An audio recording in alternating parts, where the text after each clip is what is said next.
नमस्कार साथियों, स्वागत है आप सभी का आपके अपने YouTube चैनल STC क्लासेस में। साथियों, आप ही लोगों के डिमांड पर यह वीडियो आया है, खास करके BPSC शिक्षक परीक्षा 2023 की तैयारी कर रहे हैं तो यह वीडियो आपके लिए महत्वपूर्ण है। आपके द्वारा कमेंट किया गया था कि सर क्या क्या पढ़ना है, चैप्टर वाइज टॉपिक बताइए। तो मैं इस वीडियो में आपके लिए भौतिक विज्ञान यानी कि फिजिक्स के चैप्टर, अति महत्वपूर्ण जो चैप्टर है, ये हमेशा पढ़ के ही जाना है आपको। कि देखिए ओवरऑल कितना क्वेश्चन पूछा जाएगा, इस पे थोड़ा डिस्कस हम कर लेते हैं फिजिक्स से, है कि नहीं। 120 क्वेश्चन आपसे पूछा जाएगा जिसमें सामान्य विज्ञान भी इंक्लूड है। तो सामान्य विज्ञान का अगर हम देखें तो फिजिक्स, केमिस्ट्री और बायो, 3 चैप्टर मिलाकर के सामान्य विज्ञान है। तो इसमें तीनों मिला जुला करके 20 से 25 क्वेश्चन के बीच में आपसे विज्ञान का क्वेश्चन रहेगा, जिसमें 3 चैप्टर है। यानी कुल मिलाकर के हम ये कह सकते हैं कि फिजिक्स से आपका 8 क्वेश्चन देखने को मिल सकता है, 6 से 8 या 10 भी क्वेश्चन हो सकता है।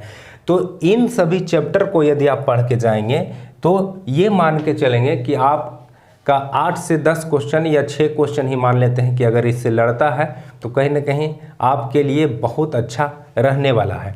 और बहुत से ऐसे अभ्यर्थी हैं जो तैयारी कर रहे हैं, उनको पता नहीं चल रहा है कि कौन कौन सा चैप्टर पढ़े। NCERT SCERT में ये थोड़ा सा माथापेची चल रहा है अभी, क्योंकि अतुल प्रसाद जी का जो ट्वीट आता है, आप तो वीडियो देखते होंगे, कभी कहते हैं, कभी प्रेस कॉन्फ्रेंस में कहते हैं कि SCERT पढ़िए, अभी फिर ट्वीट किए हैं कह रहे हैं कि NCERT पढ़िए, और उसमें मेंशन किए हैं कि देखिए यदि आप शिक्षक हैं तो ऐसा नहीं है कि जो आप पढ़ाते हैं वहीं तक सीमित रहना चाहिए, उससे थोड़ा ज़्यादा नॉलेज होना चाहिए आपको, ये स्पष्ट कह दिए हैं। और NCERT के बारे में अब पढ़ने के लिए कह रहे हैं। चलिए छोड़िए, SCERT हो चाहे NCERT हो, पढ़ना एक ही चीज़ है, थोड़ा सा का अंतर होता है। क्या क्या पढ़ना है इसको देखते हैं। इससे पहले यदि आप नए हैं, इस वीडियो को पहली बार देख रहे हैं, तो इस चैनल को सब्सक्राइब करके बेल आइकन प्रेस कर दीजिएगा। और सभी विषय में जो चैप्टर है पढ़ना, जो टॉपिक है, उन सभी को मैं अभी लाने का प्रयास करूँगा। किस तरह से पढ़ेंगे, फेवरेट क्वेश्चन कौन सा है टॉपिक का, ये सारे चीज़ मैं बताऊँगा, ठीक है। देखिए सबसे पहले आपका मात्रक पढ़ना है। मात्रक मोस्ट इम्पोर्टेंट है, ये टीचर के लिए ही नहीं, कोई भी एग्ज़ाम की आप तैयारी करेंगे और भौतिकी पढ़ रहे हैं तो मात्रक तो मतलब एकदम शुरू का स्टेज है। ये सबसे शुरू पढ़ाया जाता है मात्रक, कि मूल मात्रकों की संख्या 7 होती है। मूल मात्रकों में से एक नए क्वेश्चन इस बार पूछा जा सकता है, और BPSC का सबसे फेवरेट क्वेश्चन है, इसी में पढ़ना है। प्रकाश वर्ष दूरी का मात्रक है, जो खगोलीय पिंडों के बीच की दूरी होती है, प्रकाश वर्ष। तो एक प्रकाश वर्ष में कितना मीटर होता है, कितना पारसेक होता है, ये फेवरेट क्वेश्चन है BPSC का, ठीक है। तो ये देख लीजिएगा। और मूल मात्रकों की संख्या 7 होती है, 7 हो, जैसे समय का, सेकेंड, द्रव्यमान का, kg, इस तरह से मूल मात्रक 7 है, देख लीजिएगा। और इसी में व्युत्पन्न मात्रक भी है। तो मूल मात्रकों की सहायता से जो व्युत्पन्न मात्रक जो प्राप्त होता है उसे व्युत्पन्न मात्रक कहते हैं, मतलब कि मूल मात्रकों की सहायता से बनता है। और इसी में आपका उपसर्ग भी पढ़ना है, जैसे 10 के घात वाला, pico, nano, micro, milli, centi, deci, deca, hecto, kilo, mega, giga, tera, ये सारे चीज़ें जो है ना, इसी में मात्रक में ही पढ़ना है।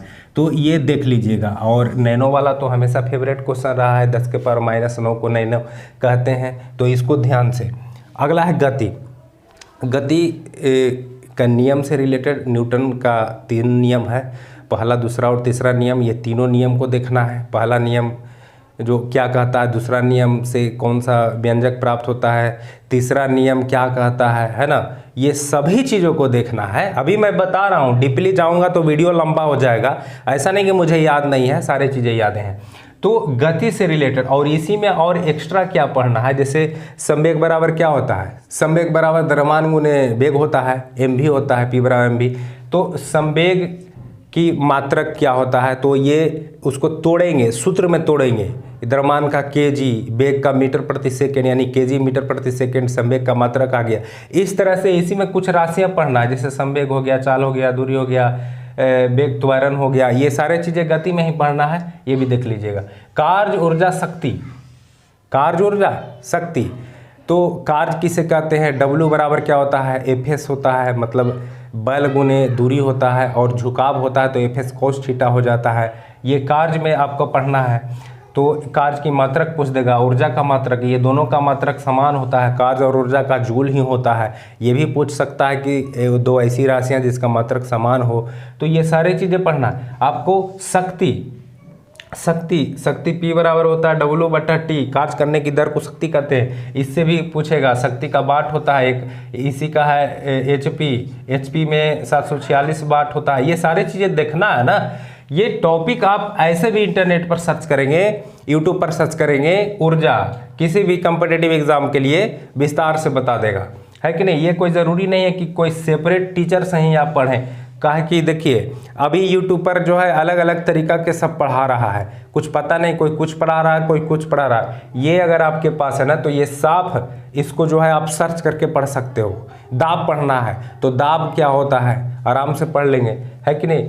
अगला है देखिए गुरुत्वाकर्षण, न्यूटन के द्वारा दिया गया था गुरुत्वाकर्षण नियम की दो खगोलीय पिंडों के बीच जो एक बल लगता है F जो है, वो दोनों के द्रव्यमानों के गुणनफल के बीच की दूरी के वर्ग के व्युत्क्रमानुपाती होता है। जब बराबर ये व्यंजक निकालते हैं तो एक जो है नियतांक कैपिटल जी आ जाता है। कैपिटल जी का मान पढ़ना है, कैपिटल जी का आपका मात्रक पढ़ना है, न्यूटन मीटर स्क्वायर बटा kg स्क्वायर, ये सारे चीज़ें जो है ना आपको पढ़ना है। गुरुत्वाकर्षण के बारे में पढ़ना है। दाब बराबर बल बटा क्षेत्रफल होता है, F बटा एरिया, दाब बराबर बल बटा क्षेत्रफल, दाब का पास्कल मात्रक होता है।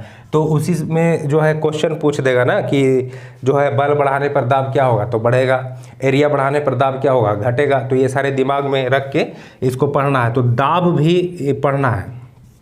प्लवन उत्प्लावक बल, प्लवन तैरने का नियम आर्किमिडीज दिए थे, ये भी आपको बहुत इंपॉर्टेंट, जितने भी मैं यहाँ पे बता रहा हूँ ना इंपॉर्टेंट है, ठीक है। तो तैरने का नियम आर्किमिडीज दिया था, वहाँ पे कुछ नियम था कि कौन सी वस्तु तैर सकता है ना। जब किसी वस्तु को जब डुबाते हैं तो उसके भार में आंशिक कमी होती है, वह जो भार में कमी होती है उतना ही द्रव जो है वह विस्थापित करता है ऊपर। ये सारे चीज़ें पढ़ना है। किसी वस्तु को तैरना है तो जितने वजन उसके द्रव में है उतना ही वजन वह पानी को विस्थापित करेगा, तब तैरेगा। ये सारे चीज़ें पढ़ के समझिए।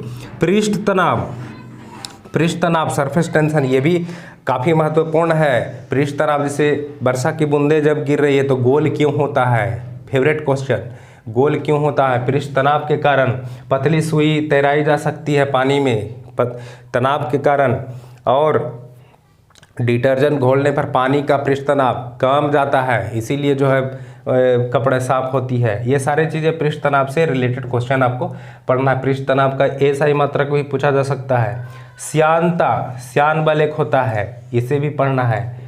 प्रत्यास्था, सबसे अधिक प्रत्यास्था किसमें, प्रत्यास्था एक्चुअली होता क्या है कि किसी वस्तु में बल लगा करके उसकी आकृति को बदलाव करते हैं। जब बल छोड़ा जाता है तो फिर से वह अपने पूर्व आकृति में आता है, तो वे जिस बल से वह पूर्व अपनी आकृति में आया उसे प्रत्यास्थ बल कहते हैं। तो ये सारे चीज़, प्रत्यास्था किसमें सबसे अधिक होता है, स्टील में होता है, किसमें कम होता है, ये सब पढ़ना है। सरल आवर्त गति आपको पढ़ना है। सरल आवर्त गति में आपका जो एक फार्मूला होता है ना, क्या होता है, आवर्त काल बराबर एक फार्मूला होता है ना, T बराबर क्या होता है, L/G के रूट लंबाई